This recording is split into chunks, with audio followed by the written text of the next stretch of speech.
Let's talk about the importance of having a team. Do you think teams is really necessary in the business? I don't think I know it's necessary. I couldn't have done all of this shit, alone. I mean, maybe you can, but then again, you can't because at the end of the day, I'm not going to have time for that. If I'm, trying to do shows and do studio time and, do all of this stuff, I'm not going to have the time to just have my own computer right now and try to work a full time, job and then try to record everything by myself and take those hours to, put all of that shit into mixing and mastering and then take all of that time and, put all of that stuff into promoting and then take all of that time and then I can't do it alone. Like, I can, but I'm no Hercules, so that's going to take a little bit too much time. And right now, time is what you need, and you don't want to waste it. Okay. By trying to fake be independent. So having a team is definitely, a necessity. You're going to get a lot, of good things coming behind that. And then you're going to get out there faster when you have a team. You're going to, be able to work hard. And then not only that, you're going to be supported, and have that courage to actually go out there, have somebody in your ear telling you, look, do this, do better, and then you have somebody over here making you do this and making your shit better. So a team is definitely a necessity. Okay, being a part of that team is the actual the legal team. That the legal people. Do you have any legal representation right now? Um, Because it's very necessary when it right, comes to negotiating, deals or whatever intellectual property you have. right, Because people can use that without paying you for it. right. But if you, oh, go ahead. Oh, it's okay. I do. I have a manager. His name is Block Media on Instagram. Okay. He's based in Baltimore. He takes care of, all of my stuff legally as well as Easy on the Beat. That's his Instagram, and that's my producer, Okay. my main producer. So those two, deal with my legals. They deal with Okay. my legals as far as beats, making sure niggas don't try to steal shit, Mhm. and all of that. And then making sure that our my money or whatever it is looked into correctly, and my shows and everything is put down right, and making sure everything is finalized and correct, and all of that stuff like that, but just making sure shit is done the right The right way. way. So, So what is your opinion when it comes to the 360 deal? So, the 360 deal, basically, for people who don't know, who are not into the music business, like it's more of like the labels gonna benefit from every single cash flow that's gonna come to you as you being a rapper or as an entertainer. So, do you think it's something you're gonna look into, or you'll be acceptable towards yeah, if you become big? yeah, Because if you, they'll take a part of every revenue that's gonna come to you. But oh some yeah, artists don't like that. right, They don't want the label to touch their touring money, their merchandise, or whatever else they're making music of, other than the music. The right, label can get paid with the music, but right. beside from the music, some artists don't like the idea that the label should be benefiting from the other source of revenue they have. Right. So what do you think about that? I think, in a sense like that, I'm the type of person where, I'm so like overly supportive and, and stuff like that. So when it comes to people out here making their money, like at the end of the day, we all have a job to do. Mm-hmm. No matter how much more money you have than me, all of that stuff like that. As long as I have, my lawyers there, my legal team there to make sure that nobody's hurting me and stealing, that money and shit like that. Everybody get their cut, I'm not stingy, or nothing like that. I want to just do shit the right way.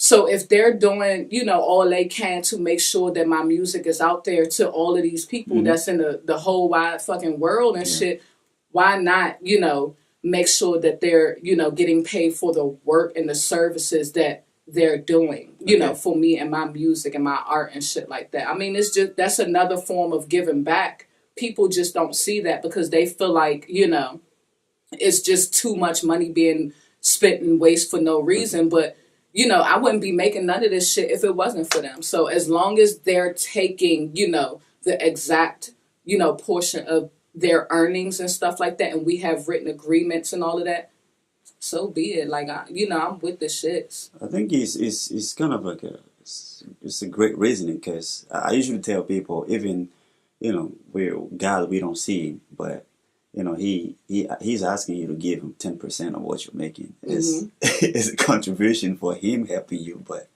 we don't see him. Right. So how about people who are helping you actually making money? Right. So you have to break bread. Exactly. But you just have to have a good legal representation to make sure they're not taking a big portion of what you're working hard for. Exactly. So it's nothing wrong with breaking bread. Right, with people. it's not. Especially, that's the whole purpose. I mean, because see, what society, has outreach to people is to be stingy and to be all for yourself and to be like other people.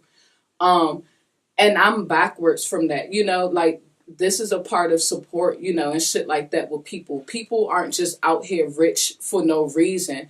They pay people, somebody help them and stuff like that. So when I get rich, I want to make sure I give back, whether, it's, out the kindness of my heart or whether it's, through my pockets and stuff like that, because legally, I paid these people to do that, so this shit ain't going to come for free. Nah.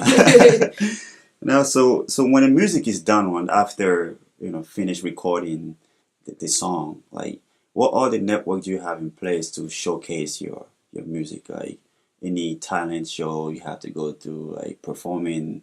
Oh, like when I met you, it was at the open mic. Yeah. So, like, what are the networks you have in place to showcase your talent? Well, right now I don't have like a legit spot that I go to, weekly or monthly or nothing like that. But what I would do is I'll go on Instagram, and my Instagram is tomboy.fancy. I'll go on there and I follow everybody. So I just pretty much follow everybody in like the music world. And a lot of people, especially in Baltimore, they'll post up, like the newest spots where you can do showcases and stuff like that. It's a new spot opened up called Love and Hip Hop. And that spot is a pretty cool spot there. They do their showcases on Tuesdays. So whenever I can make it out there, like I'll try to go, every Tuesday and stuff that I can make it out. We got a spot on Mondays in DC called Sandovan Lounge. I was hip to that spot. I can go there every Monday when I can and stuff because they do showcases every Monday. Then you got, other places like that. So I just really go on Instagram and find places, or my manager, he'll mainly, book me shows or hit me, to shows like that. Sometimes coast to coast, they'll come, scrolling down my timeline, and they'll have like, shows that they're promoting and stuff like that. So I'll call around, and ask and just get into some shit. But as far as me having legit spots permanently, I don't have those just yet. I'm just looking around. All right. That's fair enough. So if I were to contact you today, right, where should I go? Instagram, Twitter, Facebook? Yeah. You can go to Instagram. Again, my Instagram is tomboy.fancy. If you want to contact me personally, about business and stuff like that, the link is in my bio. My email is in my bio and stuff like that. You can go directly to my email. Hit me up there. It's fancyassmusic at gmail.com. My DM, it's, it depends with my DM. As far as, doing stuff like this, like, interviews or whatever like that, like, yeah, you can hit me through my DM and stuff like that. But if you really want to work with me doing, collabs and stuff like that, I just suggest you go to my email, because we're at the end of the day, we're going to be probably working through email anyway, especially if we're long distance and we can't get in the studio together. It'd be best for us to just take the whole, necessary there to my email. As far as my music goes, how you can hear my music, I always post little clips on my Instagram.